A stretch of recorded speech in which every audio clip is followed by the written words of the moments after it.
The first time. Chapter 1. The Anticipation. I had always wondered what it would feel like the first time. Movies made it seem like fireworks and flawless passion, while books described it as either awkward or transcendent. Friends whispered exaggerated stories in hushed tones, leaving me more curious than ever. But no amount of secondhand knowledge could prepare me for the real thing. His name was Daniel. We met in college, in a literature class, where we both pretended to understand postmodernism far better than we actually did. He had a quiet confidence, the kind that didn't need to announce itself. His laughter was warm, his hands always slightly ink-stained from late-night writing sessions. We became friends first, then something more, slowly, like the turning of pages in a book you don't want to end. When he kissed me for the first time, it was under the dim glow of a street lamp after walking me home. His lips were soft, hesitant, as if asking permission. My heart hammered so loudly I was sure he could hear it. That kiss was the beginning of something deeper, a silent promise that neither of us could put into words yet. Chapter 2. The Doubts. As we grew closer, the idea of intimacy lingered in the back of my mind. I wanted it, but fear crept in like an uninvited guest. What if I wasn't good enough? What if it hurt? What if he changed his mind about me afterward? One evening, curled up on his couch with a movie playing but ignored, I finally voiced my fears. "Do you ever worry?" I began, staring at my hands. "That things will be different after?" Daniel turned to me, his expression thoughtful. "Different how?" "I don't know. Like, what if it ruins what we have?" He took my hand, his thumb tracing slow circles over my knuckles. "Nothing we do together could ruin this," he said quietly. "But we don't have to do anything until you're ready, ever." His words settled something inside me. It wasn't about pressure or expectation. It was about trust. Chapter 3. The Decision. The first time we undressed each other, it wasn't some cinematic moment of perfect lighting and choreographed passion. It was nervous laughter, fumbling buttons, and the warmth of his hands on my waist as he whispered, "Is this okay?" Every touch was a question, every movement a silent conversation. There was no rush, no script, just us learning each other in the dim light of his bedroom. When the moment finally came, it wasn't fireworks. It wasn't pain or ecstasy. It was something in between, a quiet, trembling intensity, like the first step off a ledge, knowing someone was there to catch me. His eyes never left mine, and in that vulnerability, I found a strange kind of safety. Chapter 4. The Aftermath.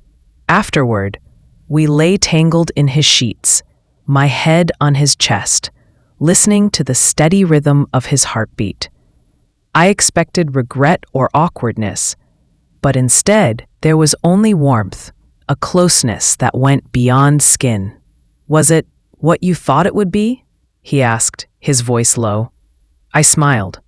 "No, it was better. Because it wasn't perfect. Because it was real. Because it was ours." Chapter 5. The Realization. Looking back, I realize now that my first time wasn't about the act itself. It was about trust, about choosing to be vulnerable with someone who cherished that vulnerability. It was about learning that intimacy isn't just physical, it's the courage to let someone see you completely.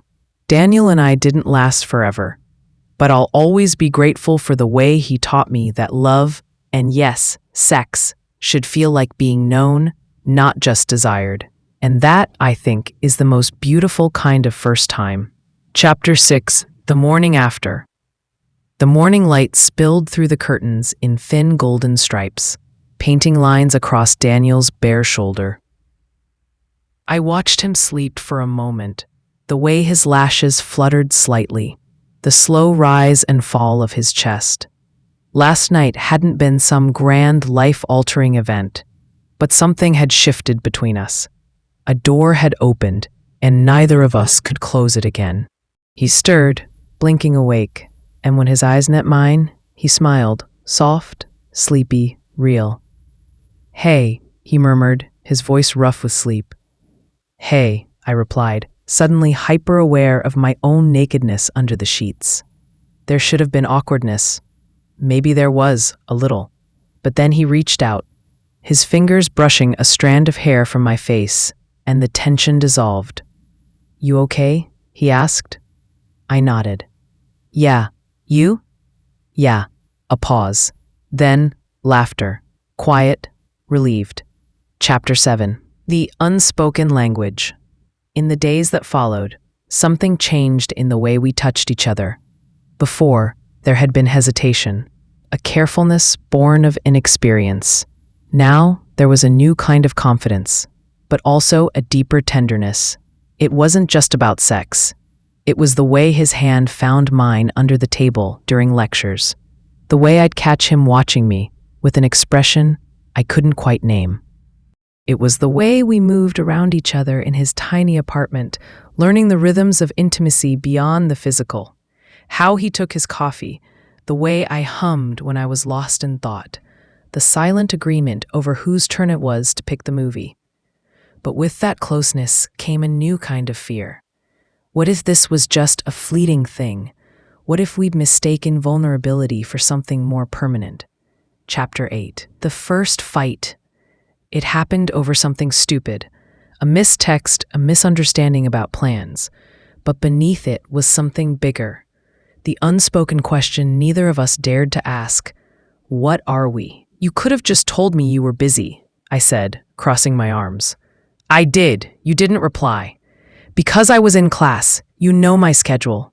The argument spiraled, words spilling out sharper than intended, and then the dreaded sentence.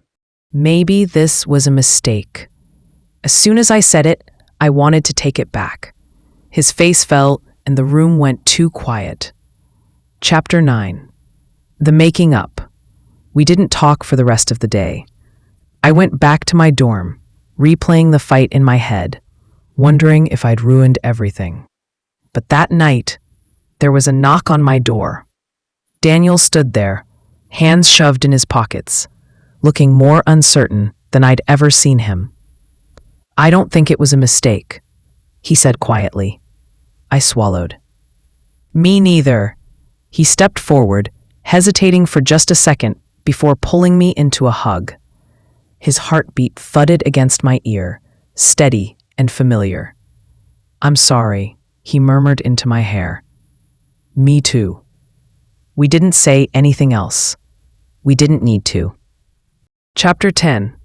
The real intimacy. That fight, as small as it was, taught me something important. Sex hadn't been the moment of truth. This was the messy, imperfect aftermath, the way we navigated conflict, the way we chose each other again and again, even when it wasn't easy. One evening, weeks later, we lay on his bed, my head on his chest, his fingers tracing idle patterns on my arm.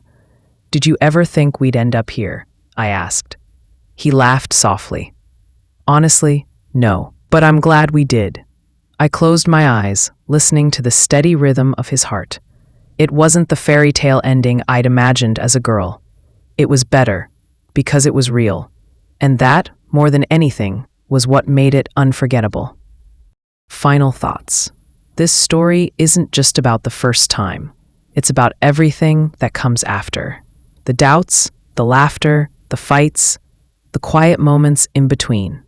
It's about learning that intimacy isn't a single moment, but 1,000 little ones stitched together by trust.